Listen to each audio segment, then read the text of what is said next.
Weakness in seniors. പ്രായമായവരിൽ കാണുന്ന ക്ഷീണം, തളർച്ച, ബുദ്ധിമുട്ടുകൾ, അതുപോലെ മസിൽ ലോസ് ഒക്കെ ഉണ്ടാവുക. അത് എന്തുകൊണ്ട് വരുന്നു, എന്താണ് അതിനുള്ള റെമഡി?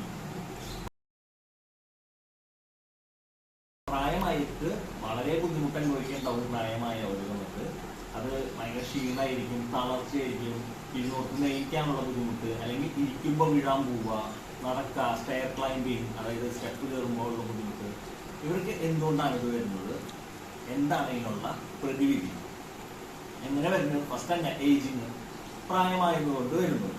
2, ലൈഫ് സ്റ്റൈൽ കൊണ്ട്. നമ്മുടെ ഒരു എക്സസൈസും ചെയ്യാണ്ട് ചടഞ്ഞു കൂടിയിരിക്കാന്ന് പറയില്ലേ, ഒരു അനക്കില്ലാണ്ട് നടക്കുകയും ചെയ്യലില്ല, എക്സസൈസുകളും ചെയ്യലില്ല, ഒന്നും ചെയ്യാണ്ട് പരമാവധി ഒരു സ്ഥലത്ത് ഒന്നിൽ കൂടി ജീവിക്കുന്നവർ. ലൈഫ് സ്റ്റൈൽ കൊണ്ട് വരാം, ഡയബറ്റീസ് കൊണ്ട് വരാം, ഹാർട്ട് ഡിസീസ് കൊണ്ട് വരാം, ആസ്മ കൊണ്ട് വരാം. ഇങ്ങനെ കുറേ റീസൺസ് ഉണ്ട്. ആർത്രൈറ്റിസ് കൊണ്ട് വരാം, റൊമാറ്റിക് ആർത്രൈറ്റിസ് കൊണ്ട് വരാം. ഇങ്ങനെ പല പല റീസൺസ് കൊണ്ടും നമുക്ക് ഈ ബുദ്ധിമുട്ടുകൾ വരാം. ഈ പ്രായമായവർക്ക് ഈ ബുദ്ധിമുട്ടുകൾ വരാം. അപ്പൊ ഇതിനുള്ള റെമഡി എന്താ? എന്ത് ചെയ്യാൻ പറ്റും നമുക്ക് ഈ പ്രായമായവരെ ഒന്ന് ആക്റ്റീവ് ആക്കാൻ വേണ്ടി? ഫസ്റ്റ് വൺ, വാക്കിംഗ്, നടത്ത. ഡെയിലി 20 മിനിറ്റ്സ് മോർണിംഗും ഈവനിങ്ങും നടത്താം. ഇനി സമ്മതിക്കണില്ല, പറ്റണില്ല പറ്റുന്നുണ്ടെങ്കിൽ രാവിലെങ്കിലും 20 മിനിറ്റ് നടത്താം. അത് ബ്രിസ്ക് വാക്കിംഗ്, ഓടിപ്പടഞ്ഞ് നടക്കണമെന്നൊന്നുമില്ല. സമാധാനമായിട്ട് അവർക്ക് പറ്റാവുന്ന രീതിയിൽ സിമ്പിളായിട്ട് നടത്താം. അപ്പൊ ആദ്യം തന്നെ വാക്കിംഗ് 20 മിനിറ്റാ വേണ്ടു, അധികം ആവരുത്. 20 മിനിറ്റ് നടത്താം. സെക്കൻഡ് വൺ, എക്സസൈസ് ചെയ്യിപ്പിക്കാം. എന്ത് എക്സസൈസുകളാണ് ചെയ്യിപ്പിക്കാൻ പറ്റുക? നമുക്ക് ഇരുന്നുകൊണ്ട് തന്നെ ചെയ്യിപ്പിക്കാൻ പറ്റും. ഇതിന്റെ ഡീറ്റെയിൽ വീഡിയോ നമ്മുടെ ചാനലിൽ തന്നെ ഉണ്ട്, നിങ്ങൾക്ക് നോക്കാവുന്നതാണ്. സീനിയർ സിറ്റിസൺസ് ചെയ്യാവുന്ന, അതായത് 60+ ഏജുകാർക്ക് ചെയ്യാവുന്ന എക്സസൈസുകൾ നമ്മുടെ വീഡിയോസിലുണ്ട്. അല്ലാതെ ഞാൻ സിമ്പിൾ ആയിട്ട് ഞാൻ പറഞ്ഞുതരാം.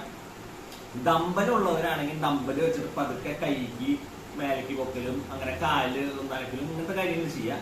ഡമ്പലൊന്നും ഇല്ലാത്ത ആൾക്കാർ, സീനിയർ സിറ്റിസൺസ് ആണെങ്കിൽ ഒരു വെള്ളം കുപ്പി, അതും പ്രത്യേകിച്ച് 1/2 ലിറ്റർ അല്ലെങ്കിൽ 1/2 കിലോ എന്ന് തുടങ്ങാം. മാക്സിമം 2-2.5 ലിറ്റർ അല്ലെങ്കിൽ 2-2.5 കിലോ ഉപയോഗിക്കുന്നുണ്ടോ. 1/2 കിലോ എന്ന് നമ്മൾ സ്റ്റാർട്ട് ചെയ്യാം. 3 മുതൽ 6 മാസം ആവുമ്പോഴേ നമ്മൾ ഈ 2-2.5 കിലോയ്ക്കൊക്കെ എത്തുന്നുണ്ടോ. ഒരു മാസം വരെ തന്നെ ഈ 1/2 കിലോയിൽ എന്താ ചെയ്യാം. അടുത്ത മാസം ആവുമ്പോൾ അത് 1 കിലോ ആക്കാം. അതിന്റെ അടുത്ത മാസം ആവുമ്പോൾ 1.5 കിലോ ആക്കാം. അങ്ങനെ പതുക്കെ പതുക്കെ റേസ് ചെയ്ത് കൊണ്ടുവരാം. അങ്ങനെ മാക്സിമം 2-2.5 കിലോ വരെ കൊണ്ടുകൊണ്ടോ. അപ്പൊ 1/2 കിലോ വരെ ഒരു വെള്ളം കുപ്പി എങ്ങാനും പിടിച്ചിട്ട് പതുക്കെ കൈ ഒന്ന് മടക്കി നീട്ടാ, കൈ ഒന്ന് പോക്ക, അങ്ങനെ ചെറിയ ചെറിയ മൂവ്മെന്റ്സ്, എക്സസൈസുകൾ ഈ വെയിറ്റ് കൊണ്ട് ചെയ്യാം. അപ്പൊ first one walking 20 minutes. Second one exercise. Third one sleep, ഉറക്കം.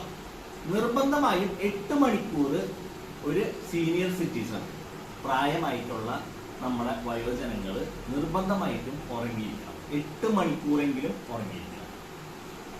നാലാമത്, അത് നല്ല സൗണ്ടഡ് സ്ലീപ്പ് ആയിട്ടുണ്ടാവും, അതും കൂടി ഉണ്ട്. നല്ല സുഖമായിട്ട് കിടന്ന് ഉറങ്ങണം. അവർക്ക് ക്ഷീണം ഉണ്ടെങ്കിൽ അത് ഉറങ്ങണം. നിർബന്ധമായിട്ട് 8 മണിക്കൂറെങ്കിലും 24 hours ഉറങ്ങിയിരിക്കണം.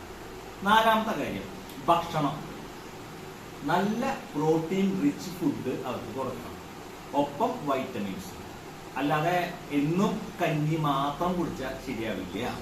കഞ്ഞി മാത്രം കുടിച്ചാൽ കാർബോഹൈഡ്രേറ്റ്സ് കയറും. ആ സമയത്ത് ഒരു ഷുഗർ കയറിയിട്ടുള്ള ഒരു ഒരു ഒരു ഉഷാറ് കാണിക്കുന്നതല്ലാതെ നമുക്ക് വേണ്ടുന്ന നമ്മുടെ മസിൽ ഫൈബേഴ്സ്, നമുക്ക് വേണ്ടുന്ന ഇത് കിട്ടില്ല. അതിന് വേണ്ടുന്ന പ്രോട്ടീൻസ് കയറണം. അതിപ്പോൾ ഫിഷ് ആയിക്കോട്ടെ, മീറ്റ് ആയിക്കോട്ടെ, അല്ലെങ്കിൽ എഗ് ആയിക്കോട്ടെ, പാലായിക്കോട്ടെ, അങ്ങനെ. അതല്ലാതെ വൈറ്റമിൻസ് പല പല വെജിറ്റബിൾസ് ആയിക്കോട്ടെ, ഫ്രൂട്ട്സിൽ നിന്നായിക്കോട്ടെ, അങ്ങനെ വൈറ്റമിൻസും വേണം, അതുപോലെ തന്നെ പ്രോട്ടീൻസും വേണം. അല്ലാതെ എപ്പോഴും കാർബോഹൈഡ്രേറ്റ്സ് മാത്രം കയറി കഴിഞ്ഞാൽ ആ സമയത്ത് ഒരു ഉഷാറുണ്ടെന്നുണ്ടെങ്കിലും മസിൽ ഫൈബേഴ്സ് ഒക്കെ നമ്മുടെ ചുങ്ങി പോകും.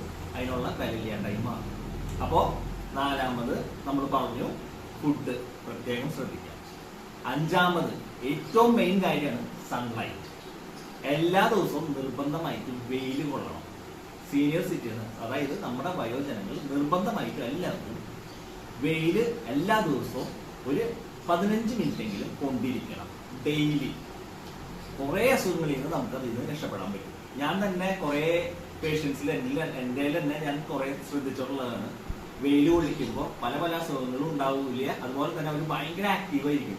അവരുടെ ആ ഡെയിലി ആക്ടിവിറ്റീസിൽ നിങ്ങൾക്ക് മനസ്സിലാക്കാൻ പറ്റും, ഭയങ്കര ആക്റ്റീവായി മാറും ഈ സൺലൈറ്റ് കൊണ്ടുകഴിഞ്ഞാൽ. അതിനും നല്ലൊരു മെഡിസിൻ വേറെ ഇല്ല എന്ന് തന്നെ പറയാം. അപ്പൊ first one walking, second one exercise, third one sleep, fourth one food, fifth one sunlight. ഇത്രയും കാര്യങ്ങൾ നിങ്ങളൊന്ന് ശ്രദ്ധിച്ചു കഴിഞ്ഞാൽ നിങ്ങളുടെ വീട്ടിലത്തെ ഓരോരുത്തരുടെയും വീട്ടിലത്തെ സീനിയർ സിറ്റിസൺസ് വയോജനങ്ങൾക്ക് ഏറ്റവും പ്രധാനമായിട്ടുള്ള ഒരു കാര്യമായിരിക്കും. അപ്പൊ ഈ വീഡിയോ എല്ലാ വയോജനങ്ങളും ഉള്ള വീട്ടിലേക്കും അയച്ചു കൊടുത്തോളോ. ഹെൽത്തി ആയിട്ടിരിക്കാൻ വേണ്ടിയിട്ടാണ്, നല്ലൊരു ജീവിതം നയിക്കാൻ വേണ്ടിയിട്ടാണ്. ഇപ്പോൾ പല പല സ്ഥാപനങ്ങളും ഉണ്ട്, വൃദ്ധന്മാരുള്ള സ്ഥാപനങ്ങൾ. അവിടേക്കൊക്കെ ഇത് അയച്ചു കൊടുത്തോളം അവരെ കൊണ്ട് ചെയ്യിക്കണം.